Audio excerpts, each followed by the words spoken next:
जिलाधिकारी अविनाश जी, बेसिक शिक्षा परिषद के सचिव श्री बघेल साहब, जनपद के कप्तान साहब श्री द्विवेदी जी, यहाँ के अन्य तमाम सारे अधिकारीगण,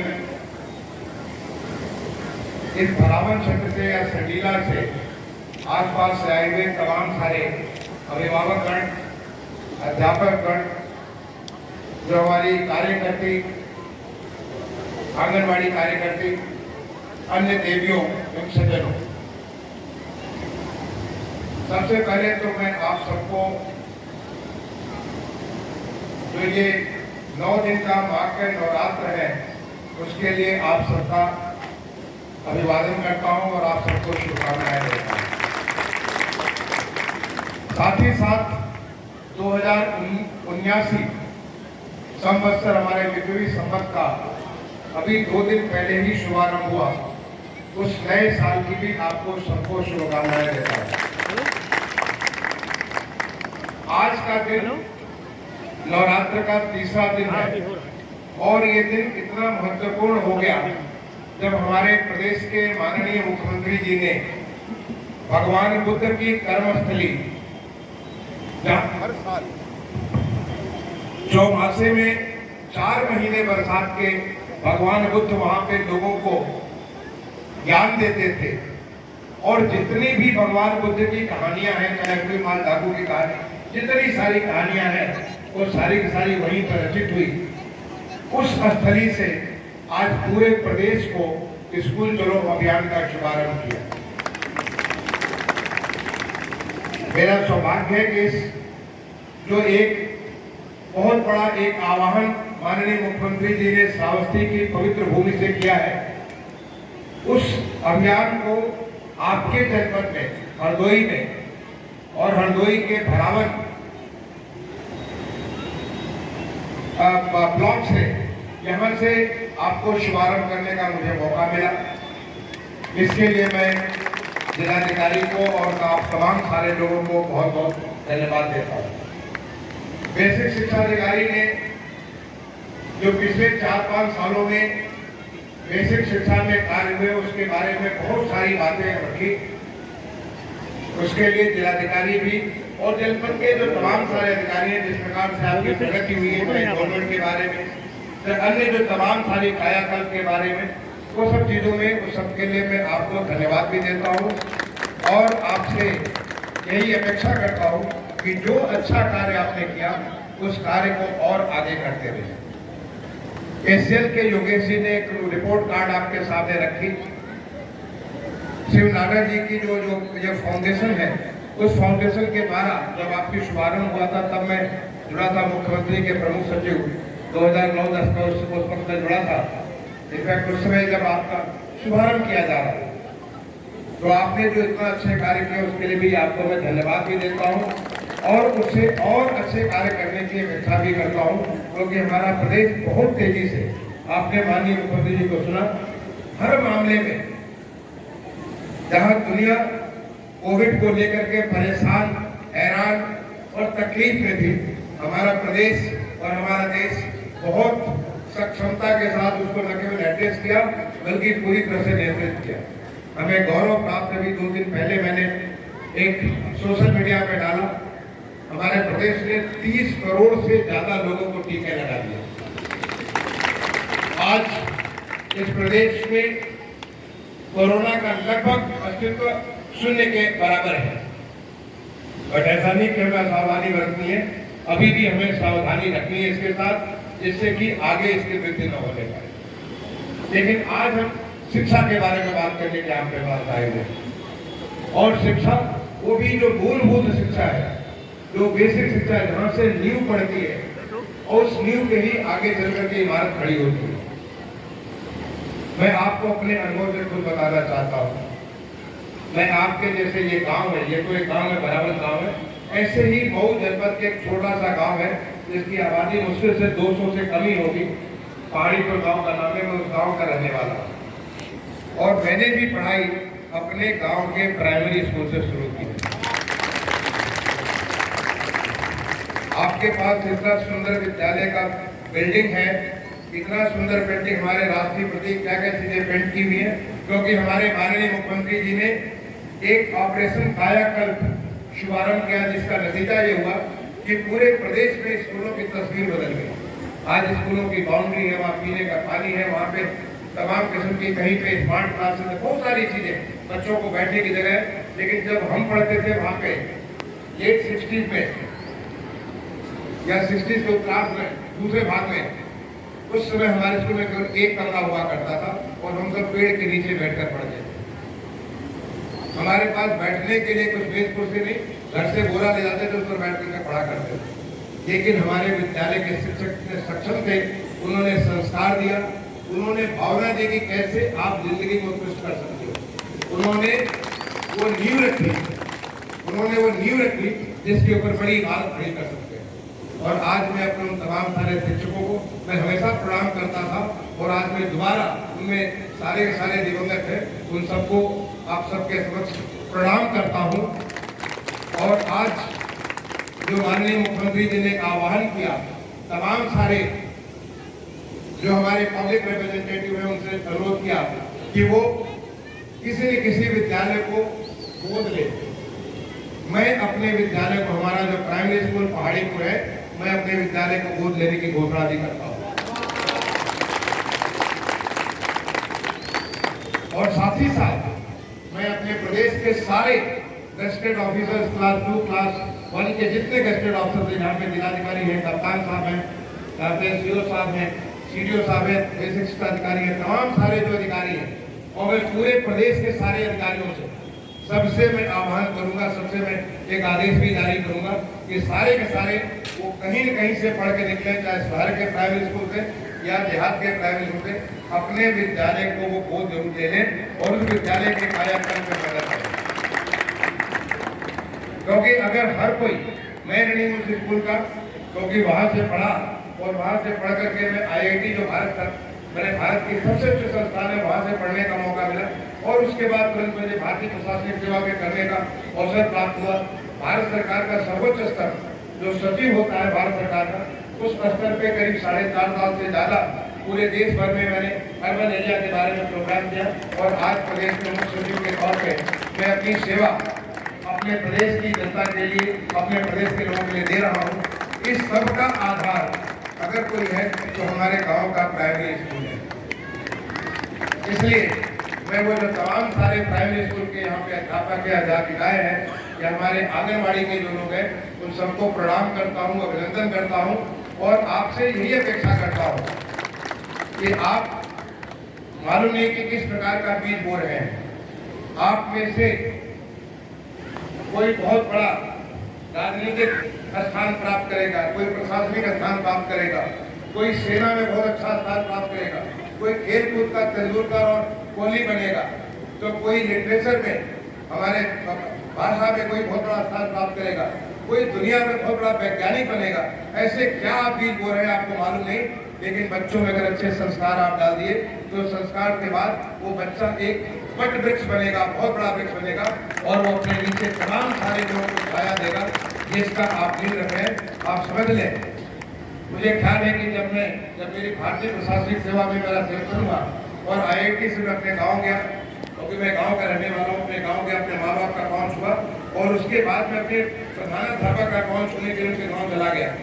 पता चला कि वो रिटायर्ड होकर के अपने खेत में कहीं घास छीन रहे थे भैंस के लिए, उनके खेत में मैं गया, और जब उनका पहुँच हुआ, आपको मैं बता सकता हूँ, इसमें मेरी तस्वीर मेरे पटल पे साफ साफ नजर आ रही है। हमारे अध्यापक श्री मिश्री लाल जी, आज वो नहीं है पर उनको मैं बार बार प्रणाम करता हूँ। मिश्री लाल जी की स्थिति थी जैसे कि उनको पता नहीं कितना बड़ा आदमी उन्होंने प्राप्त कर लिया, और उनके मुंह से आवाज नहीं निकल रही थी। वो बैठे बैठे आवाज मुझे देखते रह गए, और फिर खड़ा हुए तो मुझे ऐसे कैसे पकड़ लिए जैसे कि उनको अपना बच्चा पता नहीं कहाँ क्या प्राप्त कर लिया। तो आप जो अध्यापक अध्यापिकाएं यहाँ पे है, आप ये समझिए कि आपका अपना 1 या 2 बच्चा होगा, लेकिन आप कितने सारे बच्चों को, कितने सारे लोगों की जिंदगी सुधार रहे हैं। और वही नहीं, हमारे देश की जिस तेजी से आज कायाकल्प हो रहा है, स्कूल का कायाकल्प, पूरे देश का कायाकल्प हो रहा है, तमाम तरीके से विकास हो रहा है। देश जिस तेजी से आर्थिक विकास में बढ़ रहा है, उस विकास के दर में बढ़ाने के लिए आप एक नई नींव तैयार कर रहे हैं, एक बहुत ठोस आधार तैयार कर रहे हैं कि आने वाले समय में आपके यही बच्चे इस देश के नौनिहाल, इस देश के बहुत आगे बढ़ाने में मददगार होंगे। तो मैं आप सबको इस बात के लिए आह्वान करूंगा कि जो आप काम कर रहे हैं उसी भावना के साथ काम करिए कि आप देश के प्रति, देश के लिए ये कार्य कर रहे हैं। इसी प्रकार से जो तमाम सारे अधिकारियों को मैंने क्लास 2 और क्लास 1 के सारे अधिकारियों को, और ऐसा नहीं है जो हमारे जो तृतीय और चतुर्थ श्रेणी के लोगों को मैं मना कर रहा हूँ, क्योंकि वो कम अल्प वेतन हो गई है, लेकिन उनसे भी मैं अपेक्षा करता हूँ अगर संभव हो तो आप ही एक एक स्कूल, अपने स्कूल को जरूर अडॉप्ट करिए, चाहे अपने गांव के, अपने शहर के, अपने नाना नानी के, अपने चाचा चाची, किसी भी गांव एक स्कूल को अडॉप्ट करिए, आप अपने बोल दीजिए और स्कूल को इतना अच्छा बनाइए और सोचिए कि वहां से एक नया अवतार तैयार हो रहा है देश के परिवर्तन के लिए। ये काम करने के लिए आज हमारे माननीय मुख्यमंत्री जी ने स्कूल चलो अभियान का शुभारंभ किया। स्कूल चलो अभियान मतलब कि आप घर में बैठे हैं, अब घर से स्कूल चलिए। जब घर से आप स्कूल जाएंगे तो आप देखेंगे आप में एक परिवर्तन, आप इन बच्चों को देखकर कितना खुशी हो रही थी जिन्हें आज बैग मिल रहे थे, किताब कॉपी मिल रही थी, कपड़े मिल रहे थे, जूते वगैरह मिल रहे थे, इतनी सारी चीजें मिल रही थी। हमें कुछ नहीं मिलता था, लेकिन फिर भी हम स्कूल गए। आज आपको इतना सब कुछ मिलता है, मिड डे मील मिलता है, तो आप जरूर स्कूल जाइए। और जब आप स्कूल जाएंगे तो आपका पुष्टाहार भी होगा और साथ ही साथ आप अपने एक नए जीवन में पता नहीं कहां तक आप आगे बढ़ सकते हैं, उस अनंत को खोज में, अपने उस अनंत के खोज में आप आगे बढ़ेंगे। तो इसके लिए मैं सारे अभिभावकों से आह्वान करता हूं, उनसे निवेदन करता हूं कि आपको लगता होगा कि आज बच्चे को किसी चीज के लिए, ठीक है, बकरी चराने के लिए भेज दिया, किसी छोटे मोटे काम में लगा दिया, अपने घर के बच्चे को पालने में लगा दिया। आज आप उसे छोटा काम ले सकते हैं, लेकिन कल आपके लिए वो वटवृक्ष बनेगा, आपके परिवार का रोशन करेगा, आपके परिवार को जो है बहुत बड़ा अधिकार देगा, बहुत बड़ा आधार देगा। और उसके लिए जो जरूरत है, पहली जरूरत है कि आप बच्चे को स्कूल ले जाए।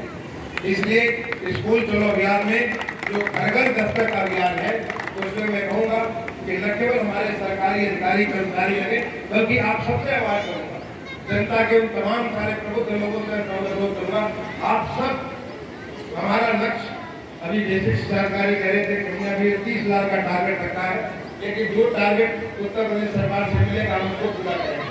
मैं बेसिक सरकारी साहब से अनुरोध करूँगा, हमारा कोई टारगेट नहीं, हमारा केवल एक लक्ष्य है, कोई भी बच्चा स्कूल जाने से वंचित न रहने का। और इस लक्ष्य को आपको पूरा करना है। लक्ष्य पूरा करने के लिए 50,000 होता तो 50,000 करिए, 60,000 होता तो 60,000 करिए।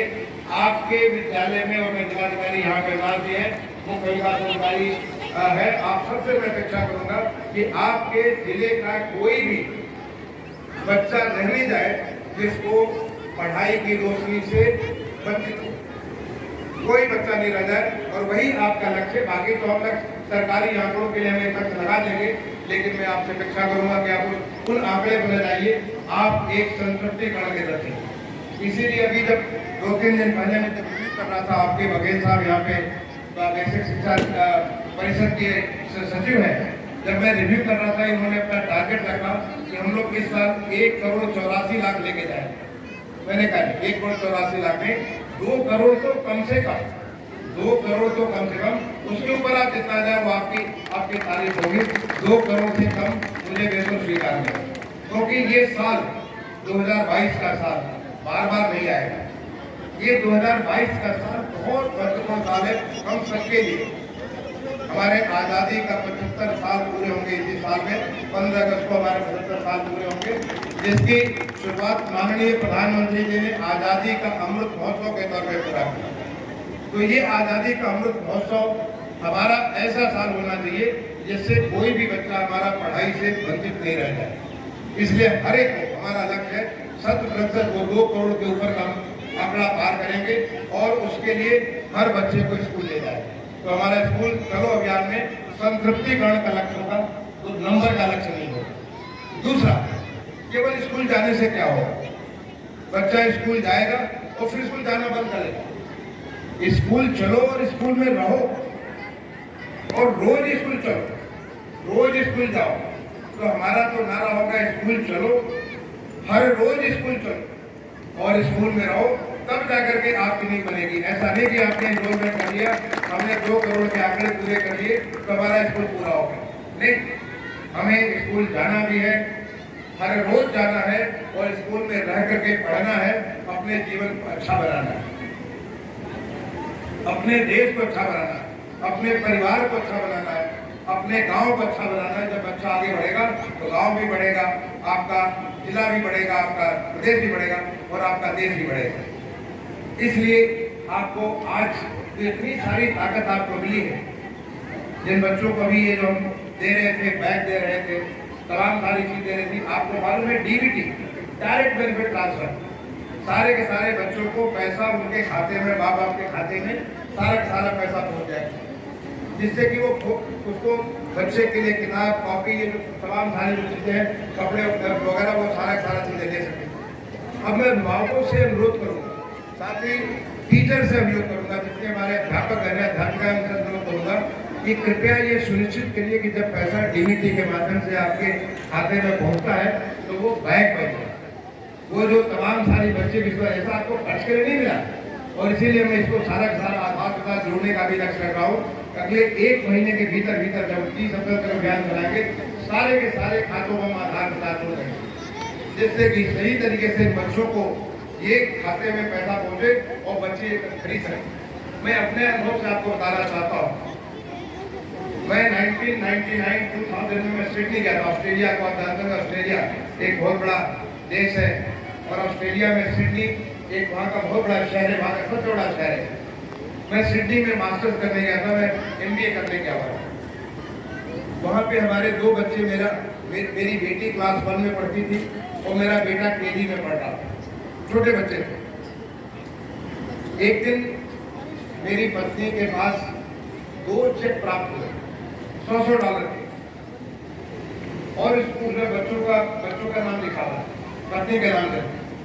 हमने जाकर स्कूल में पता किया, हमने तो कोई अप्लाई नहीं किया था, ये $100 क्यों पहुंच गया हमारी पत्नी के पास। तो बताया कि इन बच्चों का नाम, जिन बच्चों का नाम स्कूल में होता है, जब सेशन बदलता है ऑटोमेटिकली उसकी माँ को $100 मिल जाता है। तब मुझे लगा था कि देखिए कि कैसे वहाँ पे ऑस्ट्रेलिया में व्यवस्था थी कि न कोई एप्लीकेशन, न कोई किसी के पास सिफारिश, सीधे माँ के पास $100, ताकि वो बच्चे के लिए, अपने बच्चे के लिए कपड़े, जूते, मोजे, जो भी आपको सामान है, वो सारा सामान वो खरीद सकती है $100। वो व्यवस्था हम देखे थे 1999 में, 1999-2000 में मैं वहाँ पे था। आज हमारे देश में डीबीटी के माध्यम से सारा का सारा, मैं हमारे माननीय प्रधानमंत्री जी ने जनधन योजना जो शुरू की, उस जनधन योजना के माध्यम से न केवल बच्चों का, बल्कि चाहे स्कॉलरशिप हो, चाहे कोई लाभकारी योजना हो, चाहे कल्याणकारी योजना हो, हर एक चीज सारा डीबीटी के माध्यम से पहुंच रहा है। तो जब पैसा आप तक पहुंच गया है तो उस पैसे का जरूर उपयोग होना चाहिए, उस पैसे का उपयोग करके उस बच्चे का भाग्य बनाना। आपको सोचते होंगे कि बच्चे को कपड़ा पहनाएंगे तो क्या फर्क पड़ेगा? अरे कपड़ा बनाने से बच्चे को एक प्राइड महसूस होता है, उसे एक आइडेंटिटी मिलती है।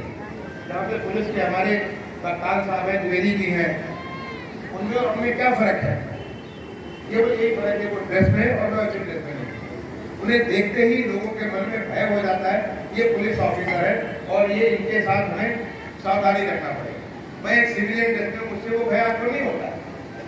ऐसे ही बच्चा जो है, जब वो पहनता है, वो अपना ड्रेस पहनता है, अपना यूनिफॉर्म पहनता है, तो बच्चे को एक प्राइड होता है, बच्चे को एक आइडेंटिटी मिलती है, बच्चे को एक बिलोंगिंगनेस मिलता है, उसको एक पर्टिकुलर एक स्कूल का इन्वायरमेंट मिलता है। इसलिए मैं सारे अभिभावकों से निवेदन करना चाहूंगा कि आप बच्चे को जरूर ड्रेस में ही स्कूल भेजिए। ये ड्रेस इसलिए नहीं दिया गया रखने के लिए, जरूर ड्रेस में आप स्कूल भेजिए, ताकि आपके बच्चे को महसूस होगा कि हमारी जिम्मेदारी है, इस ड्रेस की कीमत है कि हमें अच्छा पढ़ना है, हमें अच्छा करना है, हमें अच्छा सीखना है। और ये जब वो करेगा तो निश्चित तौर पे बच्चे का काफी आगे भविष्य बनेगा, क्योंकि जो आप सोच नहीं सकते, देख नहीं सकते। मैंने आपको इसीलिए कहा, अपना उदाहरण दिया, जब मैं प्राइमरी स्कूल में पढ़ता था और गांव के प्राइमरी स्कूल में जमीन पे बोरे पे बैठ के पढ़ता था। मैं सोच नहीं सकता था कि उत्तर प्रदेश का मैं सचिव बनूंगा, मैं सोच नहीं सकता था कि भारत सरकार का सचिव बनूंगा। लेकिन मैंने वो वहाँ जो पढ़ाई की, जो वहाँ मेहनत की, जो संस्कार हमें हमारे अध्यापकों से मिले, आज मुझे वो वहाँ तक ले गया और न जाने कहाँ तक मैं अपने देश की सेवा करता रहूँगा।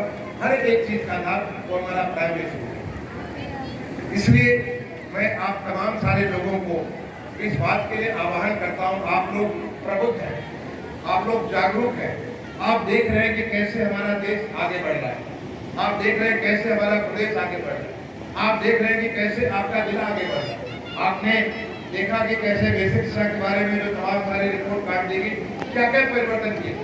और मैं अगर जिलाधिकारी साहब से कहूँगा कि आप जरा कृषि के बारे में बताइए, कृषि के बारे में वैसे ही परिवर्तन बताएंगे। आपसे बात करेंगे कि यहाँ पे औद्योगिक व्यवस्था के बारे में वैसे ही तमाम सारे परिवर्तन। लगातार पिछले 7-7.5 साल के माननीय प्रधानमंत्री जी का जो वहाँ पे नेतृत्व 2014 में प्राप्त हुआ, देश को एक घोर परिवर्तन की लहर आ गई है पूरे देश में। और देश को हमें एक प्रकार से दुनिया के पटल पे इज्जत मिली। और जो वहाँ से आह्वान होता है, हमारा प्रदेश उस चीज में सबसे आगे आया, सबसे पहले उसको स्वीकार करके जो हमारी माननीय मुख्यमंत्री जी ने आदेश दिया कि 2022-23 का जो भी बजट प्रस्तुत किया है माननीय वित्त मंत्री जी ने भारत सरकार का, उस बजट के जो चीजें हैं राज्य सरकार का आने वाले बजट में हम उसके अनुरूप अपनी बजट बनाएंगे, जिससे कि हम भारत सरकार के सारी की सारी योजनाओं का लाभ अपने प्रदेश को दे सकें। तो एक तरफ हमें माननीय प्रधानमंत्री जी का विजन है, जो आगे आने वाले समय में हमारा देश का नया देश न्यू इंडिया कैसा बनेगा, तो उसके पीछे हमारे माननीय मुख्यमंत्री जी का एक सोच और उनका पूरा का पूरा कहेंगे संकल्प है। और वो संकल्प है कि कैसे हम लोग एक नए उत्तर प्रदेश की नींव रखेंगे, एक नए उत्तर प्रदेश को ऐसा एक समृद्धशाली, शक्तिशाली, अच्छे स्वास्थ्य वाला, अच्छे हर एक चीज में सबसे देश में अग्रणी ऐसा राज्य हम कैसा बनाएंगे। और उन सबके पीछे एक जो मूल चीज है वो है हमारी बेसिक शिक्षा। हम बेसिक शिक्षा के बाद बाकी सारा का सारा चीज कर सकते हैं, लेकिन अगर बेस ही हमारा नहीं है तो बेस को मजबूत नहीं अगर है और वो मजबूत नहीं है तो आगे की इमारत अच्छी खड़ी नहीं कर सकते। इसलिए आज का जो दिन है, जो मैंने कहा कि आज तृतीया का दिन है, माता के नवरात्र का तृतीया दिन है। आज के दिन जो कि हमारे प्रदेश की पुण्य स्थली श्रावस्ती से, भगवान बुद्ध की कर्मस्थली श्रावस्ती से जो आज शुभारंभ किया गया, आज पूरे प्रदेश के हर एक विधानसभा क्षेत्र में इस प्रकार के कार्यक्रम चल रहे हैं। और ये कार्यक्रम लगातार 1 महीने तक 30 अप्रैल तक चलेंगे। मैं अभी यहाँ पे बेसिक शिक्षा परिषद के सचिव को मैंने आदेशित किया है कि एक हम इलेक्ट्रॉनिक्स मीडियम से, डिजिटल माध्यम से एक ऐसा मॉनिटरिंग सिस्टम बनाएंगे कि रोज का रोज कितना एनरोलमेंट हुआ और आगे चल के कितने बच्चे रोज क्लास में हैं, उसका पूरा रिव्यू हम करेंगे।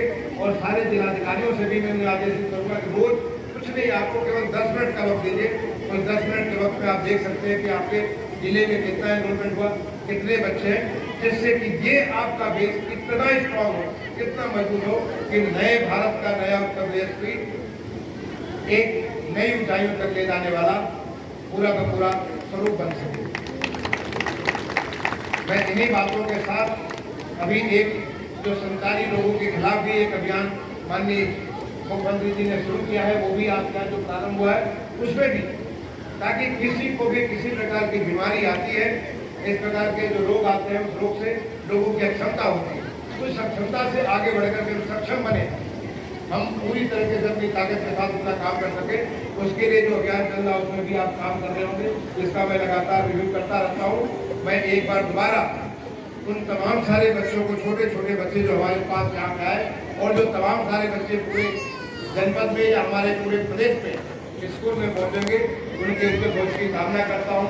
आप सबसे अपेक्षा करता हूँ कि जो आज आह्वान माननीय मुख्यमंत्री जी ने दिया, जिसके बारे में छोटा सा थीम सॉन्ग एक आपने सुना, वो हम सबको लगातार सुने और उसको हम लोग उस संकल्प के साथ उसको वास्तविकता में धरातल पे उसको ला करके पूरे प्रदेश को आगे बढ़ाने में अपना पूरा योगदान दें। मैं इन्हीं बातों के साथ एक बार सबको, आप सबका अभिनंदन करते हुए, आप सबको धन्यवाद देते हुए, आपने जो योगदान दिया, आपने जो काम किया, अपनी वाणी को विराम दूंगा।